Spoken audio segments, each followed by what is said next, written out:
Hello, and welcome to our channel. Today's story is going to be a short one. Let's dive right in.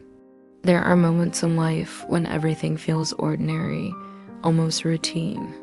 Then suddenly, in the blink of an eye, everything changes. And there's no going back. That's exactly what happened to me.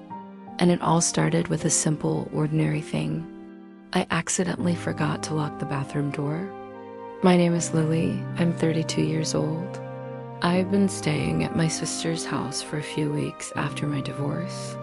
The walls of my own home felt too empty, too cold, and I thought a little family warmth would heal me. My sister was traveling, leaving me in charge of her son, her 19-year-old son, Adam. Adam had always been the shy, quiet type, the kid who used to hide behind his mother's legs during family gatherings. But lately, something about him was different.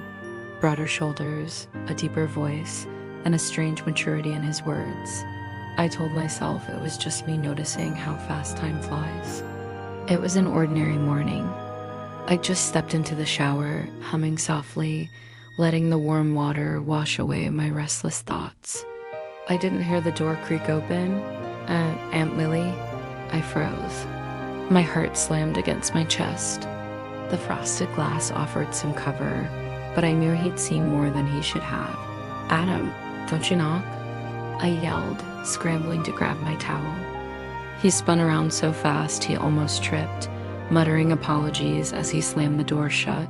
For the rest of the day, I couldn't look at him without feeling my face heat up. And yet there was something else, a weight in the air between us. Something unspoken.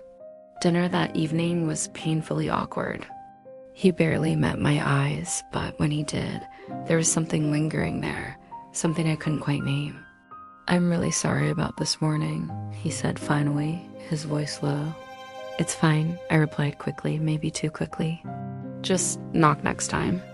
But that night, lying in bed, I couldn't stop thinking about the way he'd looked, wide-eyed, startled. And something else I shouldn't even dare to consider. The days that followed were filled with subtle glances and quiet moments.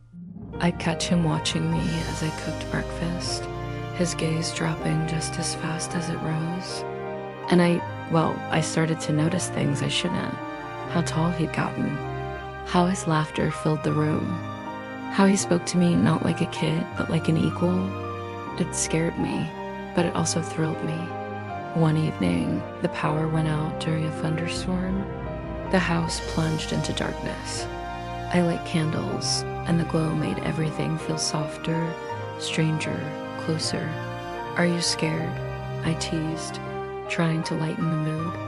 "Not of the storm," he replied, his voice steady, but his eyes locked on mine. Something shifted then, something neither of us wanted to admit.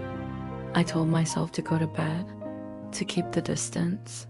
But when I turned to leave, his hand brushed mine, just for a second, just long enough to send a spark up my arm. "Aunt Lily," he whispered as if he wanted to say something more. But he didn't. I escaped to my room, closing the door, my heart pounding so loud I swore he could hear it. The next morning, I found a note on the kitchen counter. "I'm sorry if I made things weird. I don't see you the same way anymore." I stared at those words, my breath caught.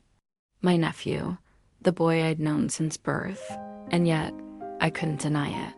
I didn't see him the same way either. Later that day, as I packed my bags to leave, he came to my door.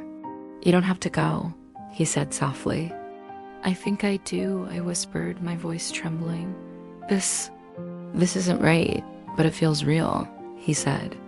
And for a moment, I almost believed him. I left that afternoon, but his words still echo in my mind. "I don't see you the same way anymore." Maybe it was just a fleeting moment of confusion, or maybe it was something more. I don't know if I made the right choice. What would you have done if you were me? Would you have stayed or walked away?